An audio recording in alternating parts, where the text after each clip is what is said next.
Bueno, ya descubrí una cosa, que hay que entrar otra vez. Cuando uno pone una diapositiva, si no, no rueda. Esto es descubriendo cosas.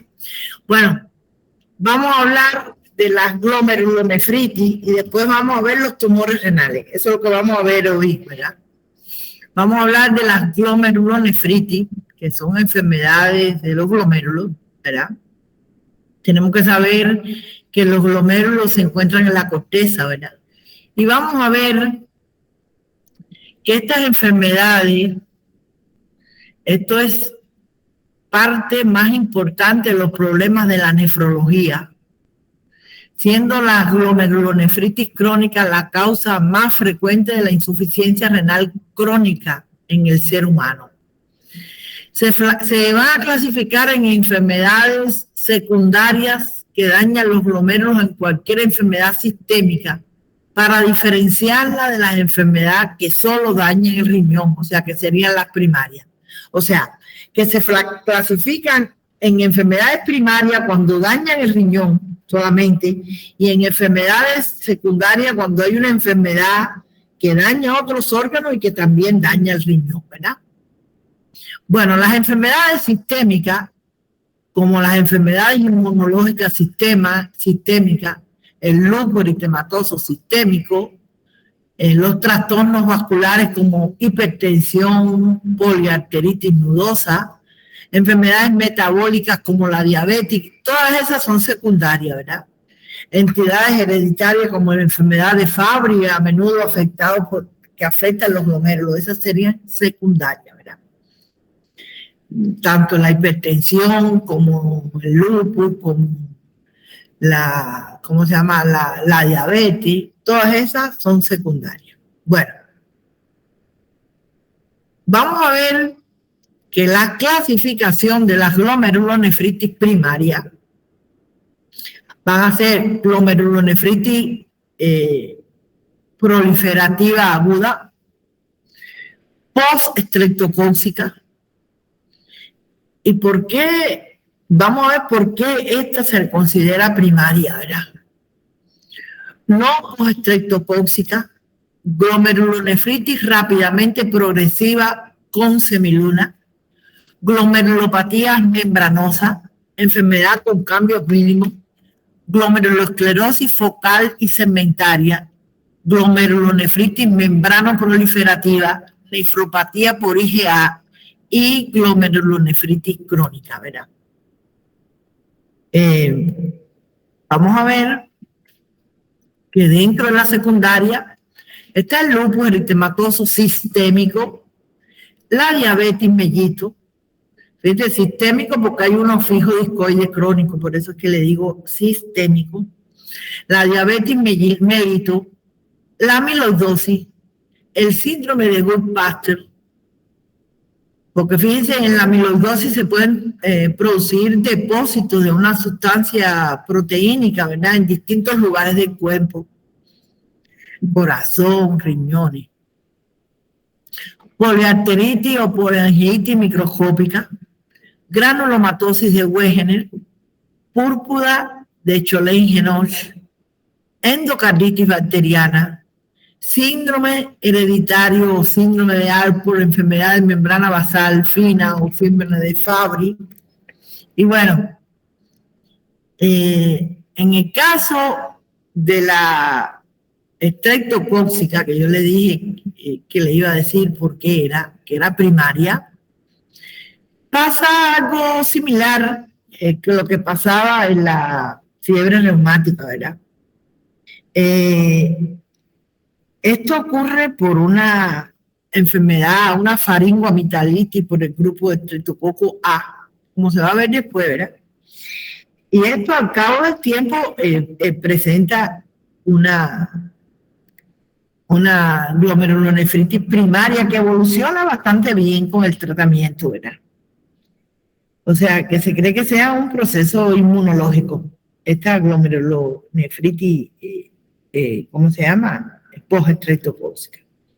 Post-estreptocóxica porque sufrió una estreptocóxica con la faringoamigdalitis, ¿verdad? Y por eso se considera primaria. Bueno, vamos a ver Las manifestaciones clínicas que dan estas glomerulonefritis. Por eso que yo quise ponerle esto, porque no iban a poder saber si le hablaba del síndrome nefrítico o del síndrome nefrótico, ¿verdad? Bueno, en primer lugar, las manifestaciones clínicas se agrupan en 5 síndromes clínicos.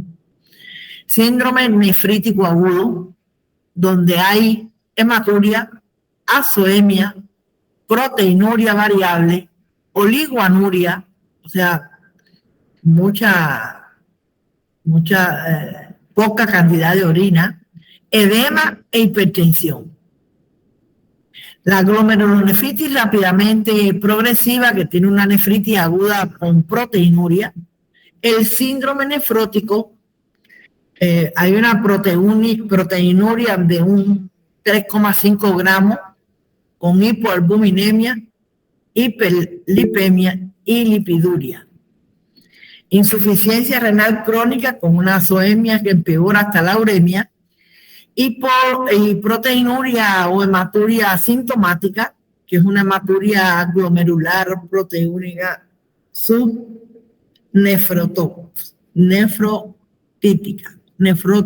nefrótica. Bueno, vamos a ver que las alteraciones histológicas en esta glomerulonefritis se van a caracterizar por una o más de las 4 reacciones que a continuación se mencionan. Hipercelularidad del glomérulo, engrosamiento de la membrana basal, hialinización y esclerosis parcial o total, ¿verdad? Trombosis vascular y acúmulo de lípidos o otros materiales. Y ahí vamos a empezar a decirle una por una, ¿verdad?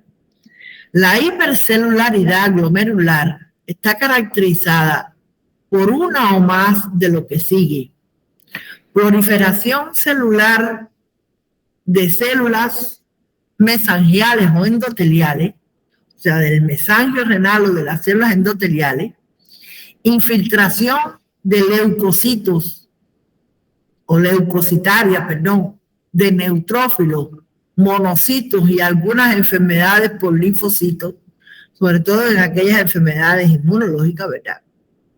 Formación de semiluna con acúmulo de células epiteliales parietales, proliferantes e infiltración leucocitaria. La proliferación de células epiteliales que caracterizan a la semiluna se producen secundariamente a una lesión inmune. Se han demostrado por técnicas de histoquímica que la presencia de fibrina en el espacio urinario por las membranas basales rotas es debido a esto, por las membranas basales rotas.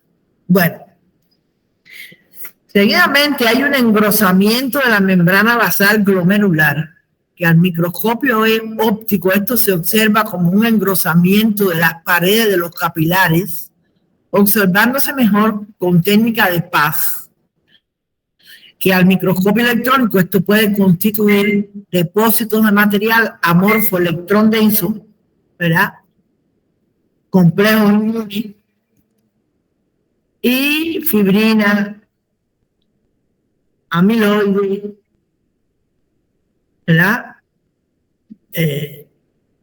Fibrina, amiloide, crioglobulina y proteínas anormales. Engrosamiento de la membrana basal propiamente dicha, glomerulosclerosis diabética, ¿verdad? ¿Sí? Entonces, 3, hialinización y esclerosis. Hay una hialinización y una esclerosis, que hay un material homogéneo y eosinófilo. Al microscopio electrónico es un material extracelular amorfo formado por proteínas plasmáticas en el interior, ¿verdad? Y proteínas plasmáticas en el interior. ¿Verdad? En el interior, ¿verdad? Y de la estructura glomerular, del glomérulo, dando como resultado obliteración de la luz del capilar glomerular, lo que se denomina esclerosis.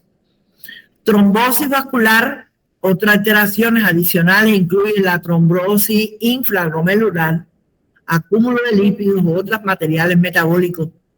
Muchos de las glomerulonefritis primarias son de causa desconocida.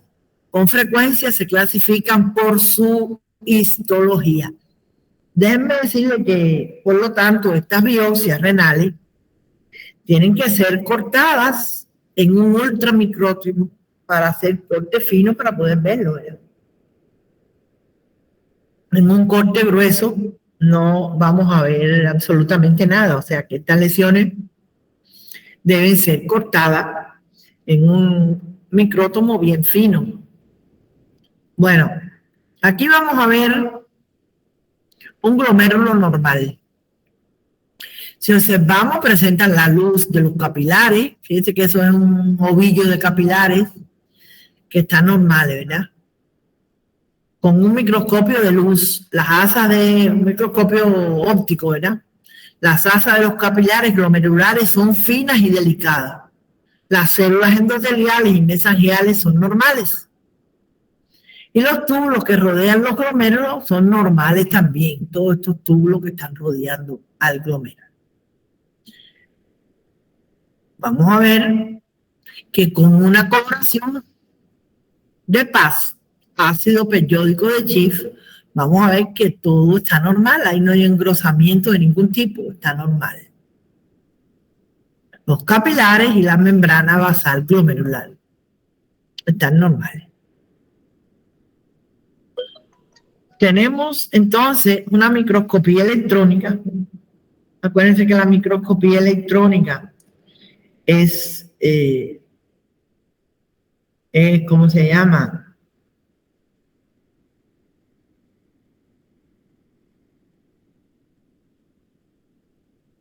Bueno,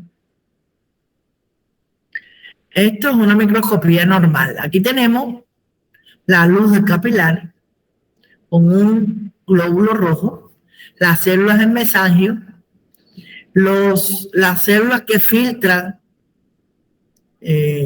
la sangre son los podocitos. Es esto que estoy marcando aquí con un núcleo bien central. Estos son los podocitos con los pies de los podocitos que se llaman pencelo. Esto sería la luz del vaso, uno con un glóbulo rojo. Y aquí tenían las células del mesangio, ¿verdad? Esto sería una microscopía electrónica totalmente normal. Fíjense, cuando hacemos una microscopía electrónica a un daño, que sería por cambios mínimos, ¿verdad? Fíjense cómo en esta zona la membrana basal estaba normal. Aquí hay un engrosamiento de esa membrana basal, pero antes que eso, vamos a ver que los podocitos están dañados. Vamos a ver lo que dice.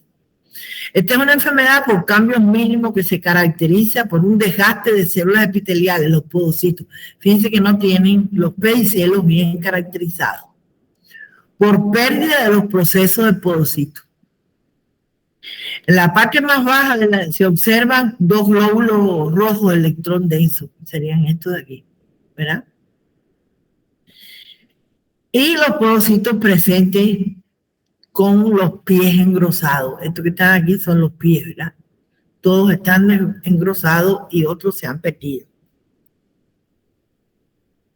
Aquí vemos una histología de una glomerulosclerosis focal. Fíjense cómo algunas asas capilares están engrosadas y rosadas.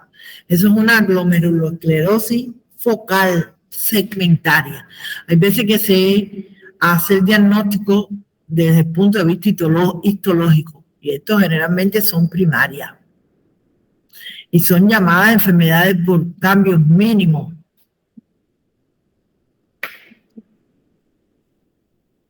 Dice que los pacientes con glomerulosclerosis focal segmentaria es más probable tener una proteinuria y hematuria y presentan una evolución a la insuficiencia renal crónica y a una escasa respuesta a terapia de corticoides. no responden adecuadamente. Acá tenemos una glomerulosclerosis segmentaria focal, ¿verdad? Que tiene una técnica tricrómica de un paciente con glomerulosclerosis segmentaria focal, que se demuestra por los depósitos de colágeno, que es responsable de la sexta parte de los casos de síndrome nefrótico de adultos y niños. Fíjense que el colágeno aquí se ve azul, ¿verdad? Es una tricrómica de Mason, yo creo. Bueno, se ve azul el colágeno. Por acá tenemos una glomerulonefritis postinfecciosa. Una infección que ocurrió en la garganta, entonces va seguido de esto, ¿verdad? Está hipercelular. Las asas capilares están mal definidas, no se definen. Fíjense que hay polimorfos nucleares neutrófilos en toda la capa del glomérulo. Este es un tipo de glomerulonefritis proliferativa conocida como glomerulonefritis postinfecciosa. Este caso es seguida por una infección de estreptococo beta hemolítico del grupo A, igual que el de la fiebre reumática, que causó 3 semanas antes una infección de la faringe, ¿verdad? Esto tiene una evolución bastante buena con el tratamiento. A un mayor aumento se ven las células, se pueden observar bien los polimorfos nucleares, ¿verdad? Y las células epiteliales. Postinfeccioso, donde se aprecia aumento de las células endoteliales, mesangiales y epiteliales, además de neutrófilos en las paredes de los capilares. Hay engrosamiento de todo, pero los polimorfos están presentes, ¿verdad? En la imagen. Bueno, después tenemos la glomerulonefritis membranosa. Esta es la apariencia microscópica de una glomerulonefritis membranosa, donde las asas de los capilares, fíjense aquí en esto, muestran engrosamiento. Las asas de los capilares, hay un engrosamiento rosado, ¿verdad? Que se observa bien claramente. Haciéndose prominente, pero note que la celularidad no aumenta, no hay aumento de células. Esto es una causa de síndrome nefrótico del adulto, ¿verdad? Por eso, si a ustedes le ponían síndrome nefrótico y nefrítico, tenía que hablarle de esto, ¿verdad? Algunos casos de glomerulonefritis membranosa se pueden relacionar con enfermedades infecciosas crónicas, como la hepatitis por virus B, carcinoma, lupus eritematoso sistémico, pero muchos casos son idiopáticos, o sea que no se conoce la causa que los produce.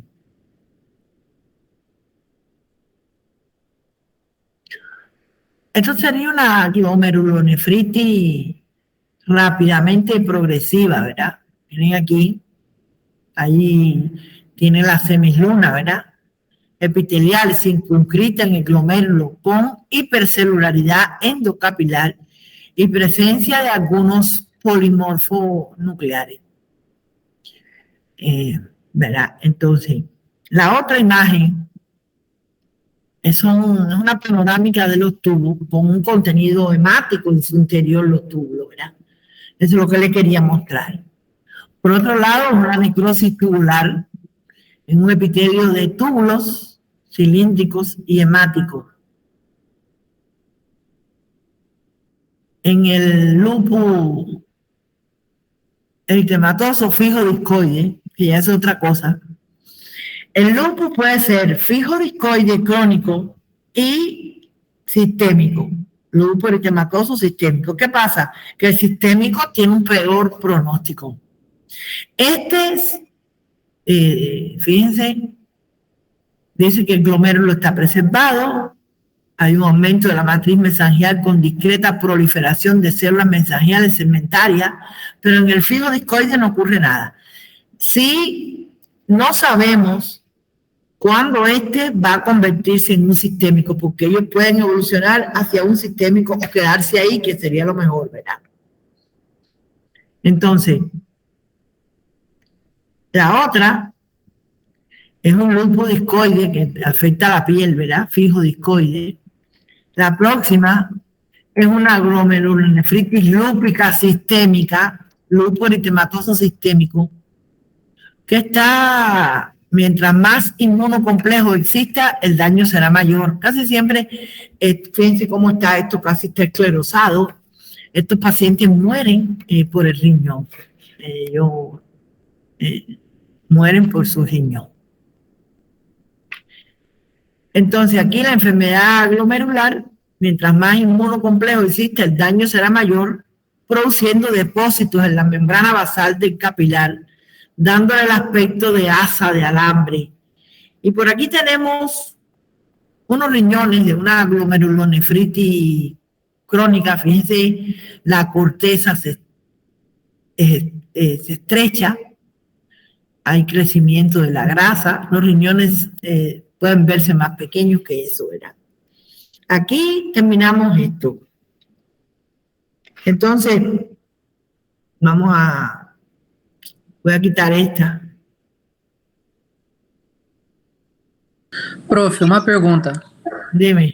No caso da pielonefrite aguda, teria uma maior formação de junção de neutrófilos? Pero no hemos hablado de la pielonefritis aguda. ¿Está bien? ¿Me entiende? No sé, Sí. no hemos hablado de eso. ¿Está claro?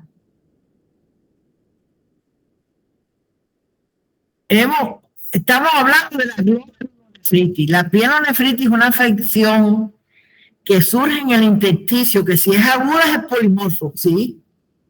Pero eso no lo hemos tocado todavía, ¿verdad? No sé si me explico. Não, sim, se explica. É que eu perguntei se também há uma proliferação de neutrófilos junto. Sí, ahí, claro, todo lo agudo trae neutrófilos en el intestino.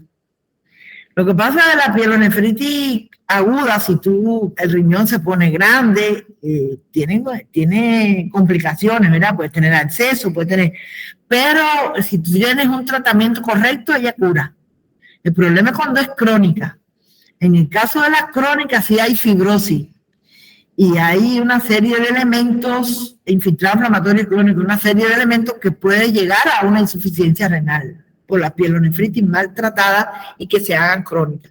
En la aguda sí, todo lo agudo trae polimorfos nucleares en neutrófilo, ¿verdad? Entonces, yo voy a no se vayan a asustar de la última clase. Vamos a poner, pero le vamos a poner primero esto así, a ver. Esta es la que yo quiero dar. Y después vamos a poner una ventana, ¿bien? Y vamos a compartir, ¿está bien? Esto ya es lo último que vamos a hacer hoy, ¿verdad? Entonces, vamos a empezar por aquí. No, esto es de vejiga. Bueno, vamos a empezar por aquí. Vamos a hablar de dos tumores. ¿Me están viendo la lámina? Sim, prof. Bueno, vamos a hablar de dos tumores renales. Uno del adulto, que es el tumor de células claras renales, que a los clínicos les gusta pensar mucho porque hablar mucho de esto y hacer preguntas. Es el carcinoma de células renales que ellos le denominan hipernefroma, ¿verdad? Y que es un carcinoma que toma un polo del riñón y que este carcinoma presenta las células claras, pero también tiende a salir, o sea, a dar sus metástasis por la vena renal. Por lo tanto, nosotros tenemos que hacer un estudio detallado de esa vena, ¿verdad? Cuando tenemos un carcinoma de células renales claras. Hay algunos que son hereditarios y pueden ser bilaterales. Pero bueno, lo que yo además he visto son estos, que son unilaterales, que nacen en un polo, lo he visto más en el superior, ¿verdad? Y que son extremadamente grandes. Entonces, que en cuanto a la etiología, yo le dije que había una cosa genética, pero también se cita el hábito de fumar, al igual que el cáncer de vejiga o de vías urinarias. O sea, el cigarrillo también es uno de los factores de riesgo que tienen estos pacientes que fuman, ¿verdad? Entonces, aquí tenemos otra imagen. Fíjense, el riñón quedó aquí. Este está en el polo superior y todo esto es la masa del tumor. Miren el riñón, prácticamente, ¿cómo te voy a decir? Está tomado prácticamente, ¿verdad? Carcinoma de células claras.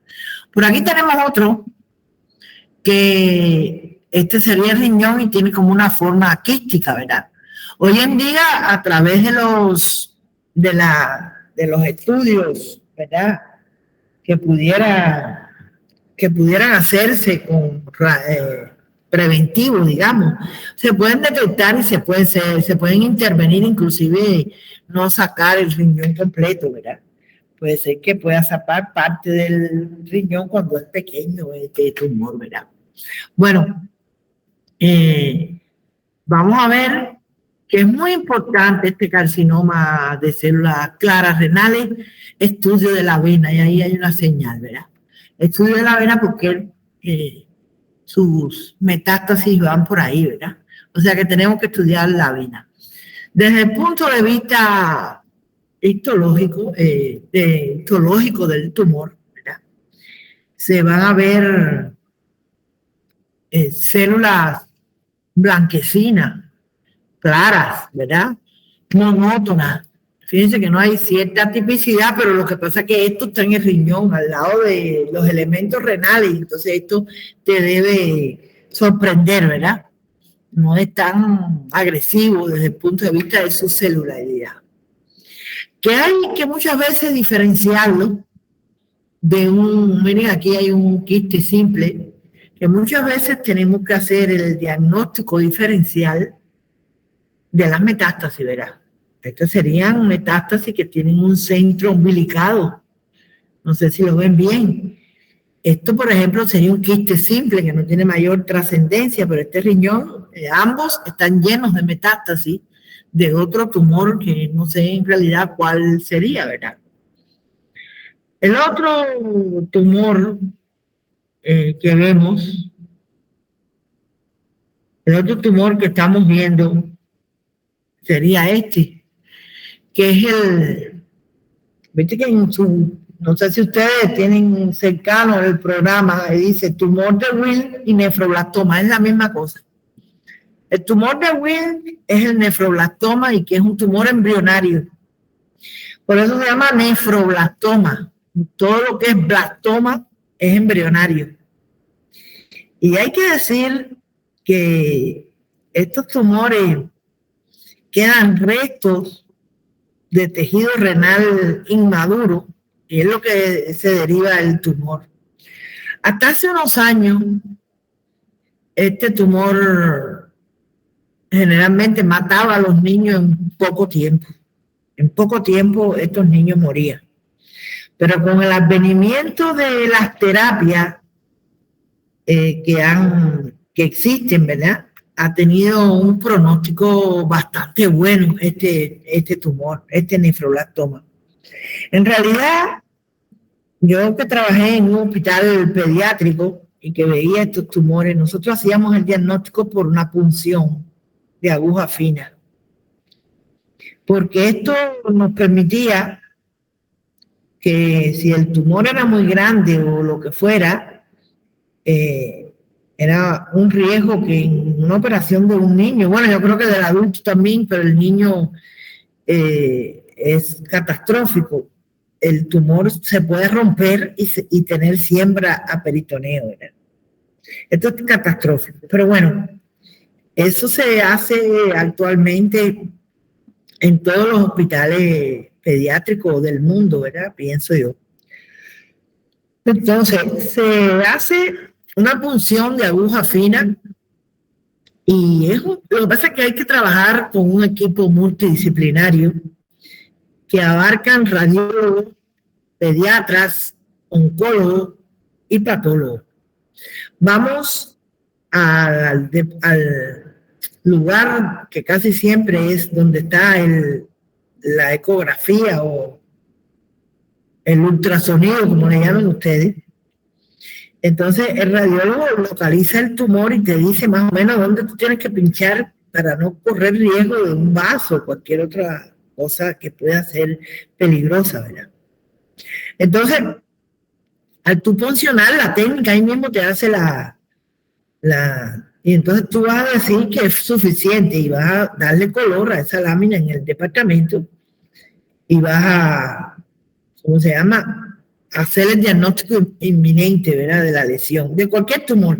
Estaba el tumor de Wills, estaban los linfomas, estaban, a ver qué más, los tumores, claro, cerebrales, pero con un scratch, porque no se pueden hacer punciones. Todas las cosas que requerían el tiroides, todas las cosas se hacían por punciones de aguja fina, ¿verdad?, a estos niños. Entonces, de entrada, se daba el diagnóstico y por lo tanto se sometía a tratamiento de medicamentos, de citostáticos a estos niños. Mejoraban. Muchos de ellos ya no presentaban tumor en el momento del examen, cuando se le hacía el examen. Después de haberse hecho las dosis de quimio, ¿verdad? Claro que estos pacientes no se mandaban a la casa sin ninguna, se pueden mandar a la casa, pero tienen que tener un control con el médico, que casi siempre se cumple porque los padres generalmente lo llevan, ¿verdad?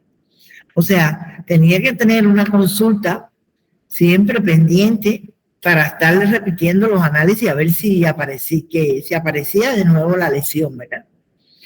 Bueno, yo creo que tuvimos un caso de un tumor de Wills, un nefroblastoma, que lo tenía desde que estaba en el vientre materno y se decidió hacerle la punción y el tratamiento. Era un tumor bastante grande ya. Y se le hizo y no resolvió de todo después del tratamiento, o sea que no se quitó el tumor. Y en un segundo tiempo el cirujano lo operó, pero este niño evolucionó mal, ¿verdad? Y muere este niño murió, ¿verdad? O sea, el niño que tenía el nefroblastoma desde el vientre materno. Hoy en día se hacen intervenciones quirúrgicas a nivel del vientre materno en algunos lugares del mundo, ¿verdad? Entonces, fíjense, el tumor es grande, grisáceo, carnoso, firme, ¿verdad? Y desde el punto que distorsiona el riñón, prácticamente crece y desplaza al tejido renal. Por otra parte, esta sería la imagen del tumor de Wills. Y tenemos que ir un poquito a la embriología, ¿verdad? Yo a veces necesito saber la edad gestacional de un feto, y entonces lo miro en primer lugar por el riñón, en segundo lugar el pulmón, pero el riñón me da mucho.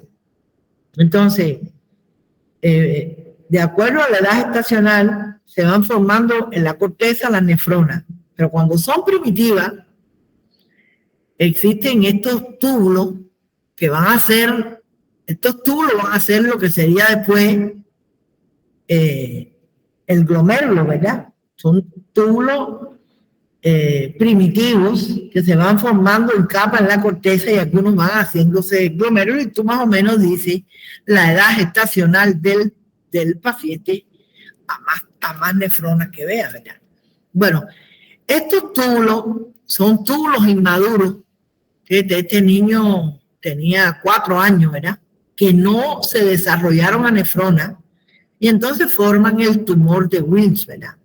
Con estos túbulos inmaduros que se ven de color negruzco y que conforman la histología, vamos a ponerlo a mayor aumento, la histología del tumor de Wilms, todos inmaduros, por eso se le llama blastoma, nefroblastoma, y elementos totalmente inmaduros, hipercromáticos, que hacen la base del tumor de Wilms.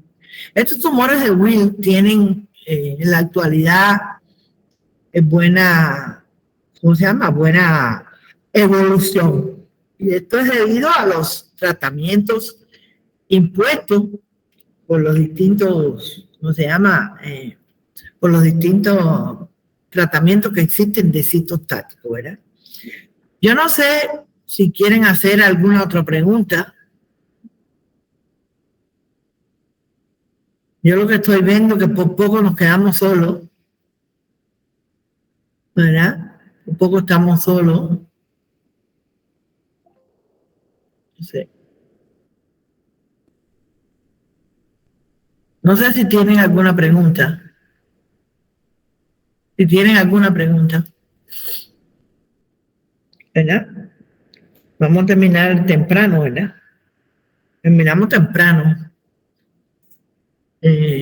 Son muy pocos los que hay. Yo no sé si ya le pasaron o si van a pasar yo creo que no van a pasar la lista. Yo vi algo de eso ahí. Entonces, bueno. Hola, doctora. Yo voy a pasar la lista. Está bien, Lorena.